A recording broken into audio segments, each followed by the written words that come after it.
इनका असल नाम अब्दुल हमीद है, लेकिन ये कम ही लोगों को मालूम होगा कि इनका असल नाम अब्दुल हमीद है और ये हातम भट्टी के नाम से जाने जाते हैं। और हातम आपको पता है कि हमारी अरबी की तारीख का वो किरदार है जो सखावत के हवाले से बहुत मशहूर है। और हातम ताई का नाम सुना होगा आपने कि उन्होंने इतनी सखावत की कि लोगों के लिए ज़रबुल मिसल बन गए। इन्होंने अदब के मैदान में इतनी सखावत की, अदब के फन में लोगों को अल्फाज बख्शने में, इल्म बख्शने में, फैजल और इरफान बख्शने में कि ये उर्दू अदब के हातम ताई साबित हुए। वाह वाह वाह। जब किसी भी जगह कोई बंदा फौत हो जाता फैसलाबाद में तो इनकी बदन चनाब रंग जो थी नाडवाला रोड के बाहर, मुआना बाजार के बाहर, वहां पे ये साफ बिछा देते थे और वो साफ सफ़े मातम होती थी और उसके गम में, उसके सोग में ये साफ बिछाई जाती थी। उनको कहा जाता था कि जैसे इनके घर का कोई फर्द, इनका कोई फैमिली मेंबर इंतकाल कर गया है और इतना गम मनाया जाता था कि शबीर अहमद कादरी को भी ये रोजनामा अवाम में लिखना पड़ा कि फलां शायर के इंतकाल पर नाडवाला चौक के बाहर, मुआना बाजार के बाहर सफ़े हातम बिछ गई है। सफ़े मातम नहीं बल्कि सफ़े हातम बिछ जाती थी।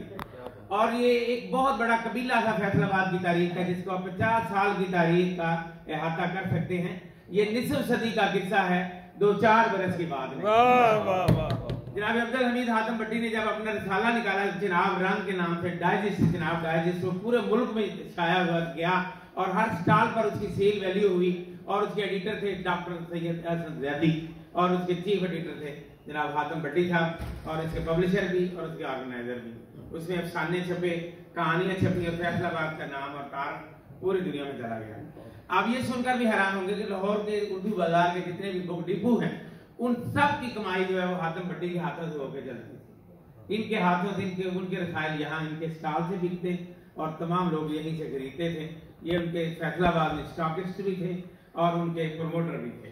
लाहौर से जो भी बंदा किताब शाया करता वो सबसे पहले हातम भट्टी के डेरे पे आता और यहाँ पे आगे हाजिरी देता और फिर उसके बाद आगे बढ़ती। और इनकी एक कॉल पर उस वक्त ना टेलीफोन होते थे ना मोबाइल फोन, लेकिन फिर भी इनका एक पैगाम जाता था और किसी भी बाहर जाने वाले अदीब शायर के आने पर इनके स्टॉल पर, इनके डेरे पर 5-10 अदीब शायर जमा हो जाते और एक अदबी तकरीब का रूप धार लेते। जनाब अब्दुल हमीद हातम भट्टी का ये कारनामा बहुत बड़ा कारनामा है कि इन्होंने बहुत सारे लोगों को साहिब किताब भी किया और उनकी किताबें शायर हुई। और PhD का जिक्र तो भी हुआ था कि कितने लोगों ने इनकी स्टॉल पर बैठकर अफसाने लिखे और अली अख्तर बन गए। इन्होंने तहकीक की, डॉक्टर शौकत अली कमर बन गए और PhD के मकाले लिखे तो डॉक्टर अनवर महमूद खालिद बन गए। और फिर आज के दौर के ताज़ा तरीन साल डॉक्टर अफजल हमीद इनके घर में थे। अल्लाह ताला ने एक तोहफा दिया कि एक मोहब्बत इनके घर में भी पैदा हुई। जनाब अब्दुल हमीद हातम भट्टी आज भी साइकिल पर यहाँ चल के यहाँ आए हैं। इनकी उम्र देखें, इनकी एज देखें, इनकी सेहत देखें, फिर भी ये बाहिम्मत हैं कि बाइसिकल पर ही पूरे शहर में सफर करते थे और हर जगह चले जाते थे। और इनके जो खास दोस्त थे जिनकी वजह से एक अदब की मसलत बनती थी, उनमें जनाब इकबाल शहदा, जनाब ज़ियारत जमील और जनाब हातम भट्टी, ये 3 थे इस हवाले से कि पंजाबी के राइटर थे और ये तीनों जनाब अल्लामा साहब चिश्ती रहमतुल्लाह अलैह के शागिर्द थे शायरी में। और हाफिज थे। अच्छा, उसके बाद फिर जो बाकी जो लोगों की मुहक्किकीन के जो मसलत बनी उनमें डॉक्टर शौकत अली कमर, डॉक्टर अनवर महमूद खालिद और तीसरे जनाब ये हातम भट्टी था, डॉक्टर हसन ज़ैदी, डॉक्टर हसन ज़ैदी। और अफसाना निकालो कि अगर मसलत बनाएंगे उसमें अली अख्तर और हातम भट्टी और तीसरे कहानीकार थे जनाब इकबाल शहदा। उनके भी अफसाने, इकबाल शहदा को भी उस जनाब रंग डाइजेस्ट की अदालत का शर्फ हासिल है। उन्होंने कनात दा शेर याद आ गया जी, सुना दे। पूरा नाम लिया, सुनाए। तसव्वुर करा जे रुखे मुस्तफा दा, तसव्वुर करा जे रुखे मुस्तफा दा, वो जलवा तसव्वुर से आ ही नहीं सकता।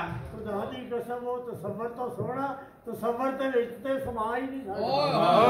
सुभान अल्लाह, माशाअल्लाह। खुदा दी कसम वो तसव्वुर तो सोना, तसव्वुर दे विच ते समा ही नहीं सकता। ये जनाब इकबाल शहदा का शेर पढ़ा गया और उनकी उर्दू नातों की किताब शाया हुई थी हरीम नार, और उनकी पंजाबी जो गजल की किताब शाया हुई थी उसका भी नाम बताएंगे, मोती सोच सुंदर है। इकबाल शहदा का एक शेर पढ़कर मैं इनकी तारीफ से ये इजाजत चाहूंगा। उनका शेर था, अलामतों की बुझारतों में अदक हवाले तलाश करना, अलामतों की बुझारतों में अदक हवाले तलाश करना, अजीब रुत है कि शेर कहकर समझने वाले तलाश करना।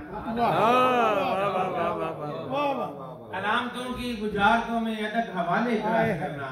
अजीब दुख है कि शेर कहकर समझने वाले तलाश जी तू आए जी आया ना होंदा ते चंगा सी तेल जे बलदी अग ते उत्ते ना पाਉਂਦਾ ते चंगा तेल जे बलदी अग ते ना पाਉਂਦਾ ते चंगा सी। वाह वाह अग ते तेल जे पाया बलदी अग ते तेल जे सजना ना पाਉਂਦਾ ਹੁੰਦਾ ਤੇ ਚੰਗਾ बलदी अग बलदी जी आया नु ना ना ते चंगा वाह वाह वाह वाह क्या पूरी खरी की ला यार आदम पट्टी साहब जिंदाबाद जी। एक शेर तो भी सही रहा थी ना कि वो सोच लिया कर ਜਦੋਂ ਤਸ਼ੱਦਦ ਕਰਦਾ ਹੈ ਠੀਕਾਂ ਕਿਧਰੇ ਲਲਕਾਰੇ ਨਾ ਬਣ ਜਾਵਨ। ਆਪਣੀ ਗੱਲ ਤੂੰ ਆਪੇ ਹੀ ਰੱਦ ਕਰਦਾ ਹੈ ਆਪਣੀ ਗੱਲ ਤੂੰ ਆਪੇ ਹੀ ਰੱਦ ਕਰਦਾ ਹੈ।